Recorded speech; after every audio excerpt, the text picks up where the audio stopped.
최근에 한국의 초대형 뒤통수를 날린 미국에 대해 한국의 많은 나라들이 합세하면서 미국에 반격을 하기 시작했고, 이 때문에 바이든 행정부는 크게 당황해하고 있다고 하는데요. 세계와 시대에 혼자만 먹고 살겠다며 한국을 뒤통수 친 미국의 행동은 오히려 세계적인 역풍을 맞게 되었고, 바이든 대통령의 입지는 위태로워지고 있습니다. 최근 미국의 바이든 행정부가 빼들은 인플레이션 감축법과 반도체 칩과 과학법은 미래 산업의 핵심 기술인 반도체, 전기차, 배터리 산업 정책에서 미국은 오직 미국만을 우선으로 하겠다는 정책을 내세우고 있습니다. 어느 나라나 정책을 추진할 때 자기 나라를 우선으로 두는 게 보통이지만, 최근에 미국은 심하게 선을 넘었죠. 특히 수십 년간이나 세계와 시대의 자유주의 시장 경제를 말하던 미국이 시대를 역행하고 지금까지 자신들이 보이던 행보와는 반대되는 행동을 하게 되면서 지금까지 미국이 이뤄놓은 모든 신뢰를 한 방에 깨뜨려 버렸는데요.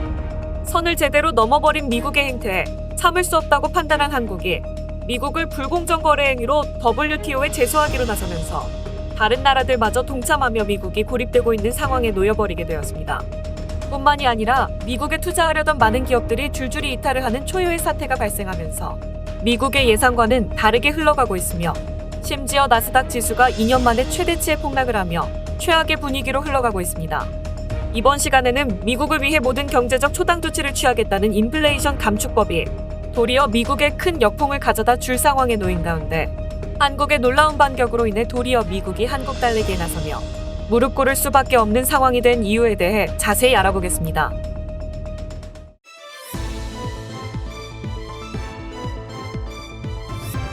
Global News Korea. 미국에 투자하면 파격적인 인센티브와 세금 감면 혜택을 주겠다. 우리 미국에 투자를 하면 절대 실망시키지 않겠다. 바이든 대통령이 한국 기업들의 투자를 받아내면서 이야기했던 말입니다. 하지만 바이든 대통령과 미국은 한국의 뒤통수를 제대로 때려버렸죠. 최근 미국은 반도체 지원법을 통해 삼성과 SK에게 미국 내 투자를 독려했습니다. 미국은 파격적인 조건도 내걸었는데, 반도체 신규 투자를 하는 기업에 대해 총 520억 달러의 보조금과 240억 달러의 세제 혜택을 제공하기로 하는 혜택을 주겠다고 나섰습니다. 이것은 한국 반도체 기업의 중국으로의 투자 확대를 막고 미국으로 투자를 이끌어내기 위한 조치였죠. 하지만 여기에서 삼성이 제대로 뒤통수를 맞았습니다. 미국은 보조금을 받은 기업에 대해 향후 10년간 중국 내 최첨단 반도체 투자를 제한한다는 조건을 내건 것인데요. 좀 더 정확하게는 향후 10년 동안 중국에서 28나노미터보다 앞선 반도체 칩 생산 시설을 확충하지 못하도록 하는 규정입니다. 중국과의 반도체 경쟁에서 승리하기 위해 반도체 지원법을 추진하고 있는 점을 고려하면 미국은 한국, 대만 등 주요 반도체 생산국을 동맹으로 묶어둘 필요성이 있는 것이죠. 하지만 현재 삼성이나 TSMC를 비롯한 대부분의 업체들은 5나노 생산 기술을 확충하고 있는 상황인데, 28나노는 이것보다도 한참 뒤처진 기술입니다. 이미 나온 지 10년이 넘은 기술인 28나노부터 설립을 금지하라는 조항은 중국의 반도체 관련 설비를 아예 만들지 말라는 것이죠. 이렇게 되면 삼성과 SK하이닉스의 피해는 불가피할 수밖에 없는데요. 삼성전자는 중국의 시안에서 전체 낸드 플래시의 40%를 생산하고 있고, SK하이닉스는 우시와 다렌에서 디램 50%와 낸드 30%를 생산하고 있습니다.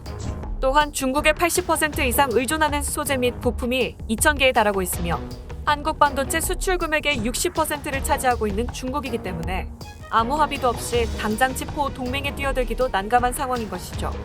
이런 미국의 조치는 한국이 중국에 만들어 놓은 공장의 반도체 설비 업그레이드조차 막혀버릴 수 있어 웨스턴 디지털이나 마이크론 같은 미국의 메모리 업체들이 상대적으로 큰 수혜를 입게 됩니다. 이 때문에 삼성전자의 DS 부문 사장이 미국 주도의 치포 동맹과 관련하여 중국의 이해를 먼저 구해야 한다고 한 것이죠. 한국도 중국을 견제해야 한다는 사실에는 동의하지만, 한국 정부가 당장 치포 참여를 망설이는 것에는 아직도 중국이 우리 수출의 25%, 수입의 23%라는 가장 큰 교역 상대국이기 때문이라는 이유도 큰 부담으로 작용하는 것이죠. 이런 식으로 한국이 중국과의 반도체 거래를 못하게 막으려던 미국이지만, 정작 내로남불적인 행태를 보이며 한국의 뒤통수를 치는 행동을 보이고 있어 미국에 대한 비난이 쏟아지고 있습니다. 최근 애플은 메모리 반도체의 신규 납품처로 중국의 양쯔 메모리를 선택해버렸는데요. 아이폰 14 시리즈와 아이폰 SE 3세대 모델에 128단 낸드를 탑재하며 애플은 원가 절감을 목적으로 적극적으로 중국산 반도체를 도입한 것입니다. 애플은 지금까지 삼성과 SK 하이닉스의 디램과 낸드 플래시를 조달해왔지만 양쯔 메모리로 눈길을 돌리고 있어 미국이 한국의 반도체를 적극적으로 구매해줄 것 같이 말한 것과는 달리 정작 미국 기업의 한국의 반도체 매출 의존도는 더욱 낮아지고 있습니다.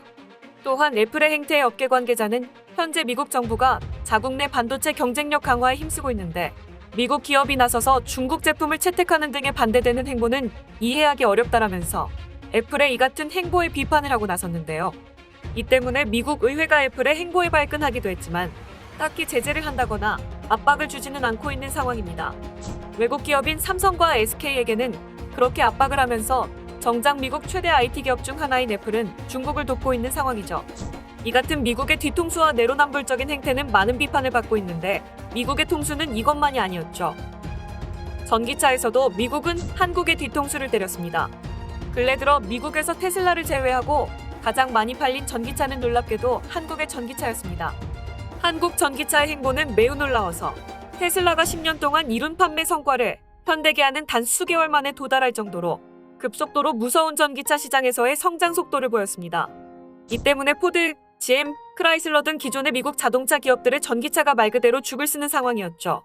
영국의 저명한 경제지 파이낸셜 타임즈는 현대기아가 글로벌 시장에서 테슬라를 맹추격하고 있다는 기사를 내며 일론 머스크마저 현대기아의 판매량에 크게 놀랐다는 기사를 내기도 했습니다. 또한 파이낸셜 타임스는 이 같은 추세가 2010년대 스마트폰 시장에서 애플과 삼성의 경쟁을 보는 것 같다고 분석하기도 했습니다. 2010년 삼성의 글로벌 점유율은 6% 미만이었으나 갤럭시 시리즈가 출시된 지 불과 2년 만에 삼성전자는 애플의 글로벌 스마트폰 점유율을 역전했고 3년 만에 애플의 3배까지 성장한 바 있었습니다. 현재 한국 전기자동차의 성장이 그만큼 인상적이라고 표현한 것인데요.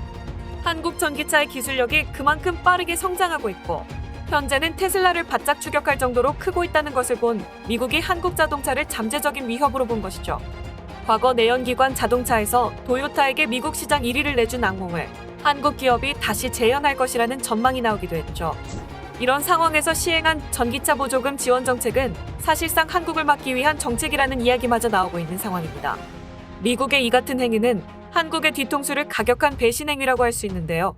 특히 바이든 대통령이 2022년 한미 정상회담을 위하여 방한했을 때 현대자동차에게 105억 달러 투자 약속을 받아낸 뒤 절대 실망시키지 않겠다고 했던 발언이 재발굴되어 한국 내에서 희대의 뒤통수를 맞은 사건으로 화제가 되기도 했죠. 한국 자동차에 밀리고 있는 자국 기업을 살리기 위한 조치이지만 이것이 오히려 미국의 목을 조이는 상황이 되어버렸습니다. 현재 한국이 미국의 행동을 불공정 행위로 보고 WTO에 제소하겠다고 한 것인데요. 여기서 유럽마저 나오며 한국의 행보에 동참하기로 했기 때문입니다.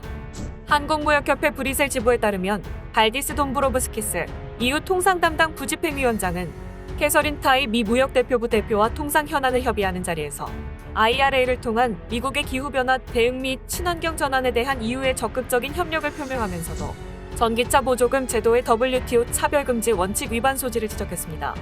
이어 EU 전기차 제조사 등에 대한 차별은 결국 미 소비자의 전기차 선택권을 제한함으로써 미 전기차 보급에 장애가 될 것이라며 우려를 나타내기도 했죠. 이에 유럽연합은 한국과 연대하여 미국을 WTO에 제소하는 것을 검토하기로 했습니다. 유럽연합에 더해 일본도 자국 전기차 구매 지원금이 미국 시장에서 배제되자 집단 반발하며 한국과 함께 공동 대응을 모색하고 있습니다. 특히 이번만큼은 일본과의 서로 간에 좋지 않은 감정을 잠시 접어두고 EU와 함께 한 목소리를 낼 필요성이 있는데요. 한국과 동조하기로 한 유럽연합의 집행부는 AP통신을 통해 IRA가 전기차 세제 혜택과 관련된 조항이 차별적 성격을 지닐 수 있다고 우려하면서 차별적이며 WTO에 부합하지 않는 방식으로 친환경 조치가 설계돼서는 안 된다는 입장을 전했습니다. WTO에서 패소하게 된다면 미국은 입장을 철회하고 불공정 무역에 대한 배상금을 지불해야 될 수도 있습니다. 최근 들어 오히려 미국의 역풍이 부는 이 같은 분위기는 바이든 행정부의 목을 조르고 있는데요. 11월에 중간선거를 앞둔 바이든 행정부는 자신들의 지지율을 높이기 위해 인플레이션 감축법을 도입했지만 그 세부 내용이 너무 선을 넘었다는 지적이 많이 나왔습니다. 이 같은 한국과 EU, 일본의 연대로 미국을 오히려 압박하는 상황이 되면서 오히려 중간선거에서 바이든 행정부에 더 나쁜 결과를 가져다 줄 수도 있다는 전망이 나와 현재 민주당과 백악관이 당황해하고 있다고 하는데요. 자국의 이익을 지키는 것은 좋지만 오랫동안 신뢰를 지켜준 동맹을 배신하고 선을 넘은 행동은 아무리 우방이라 할지라도 용서 없이 공격받을 수 있는 행동입니다. 또한 미국으로 투자를 하려던 한국의 기업들이 줄줄이 방향을 틀어 이탈을 하며 캐나다와 멕시코 등지로 기업들의 투자처를 다시 재검토하고 있는 상황까지 나오고 있어 미국을 당황스럽게 하고 있는데요. 최근 삼성 SDI에 캐나다 온타리오 주가 러브콜을 보내며 매우 성공적인 회담을 진행한 것으로 알려져 있어 한국의 기업들이 미국의 제재를 받지 않는 멕시코나 캐나다 등으로 옮겨가고 있어 인플레이션 감축법이 오히려 역효과를 내고 있는 상황입니다. 이번 미국의 선 넘은 행보는 지금껏 미국이 쌓아놨던 신뢰를 한 방에 무너뜨리고 있으며 그 역풍이 고스란히 미국의 현 정권과 바이든 대통령에게로 향하고 있습니다. 오늘 준비한 소식은 여기까지입니다. 끝까지 시청해주셔서 감사합니다. 영상이 마음에 드셨다면 구독과 좋아요를 눌러 응원 부탁드리겠습니다.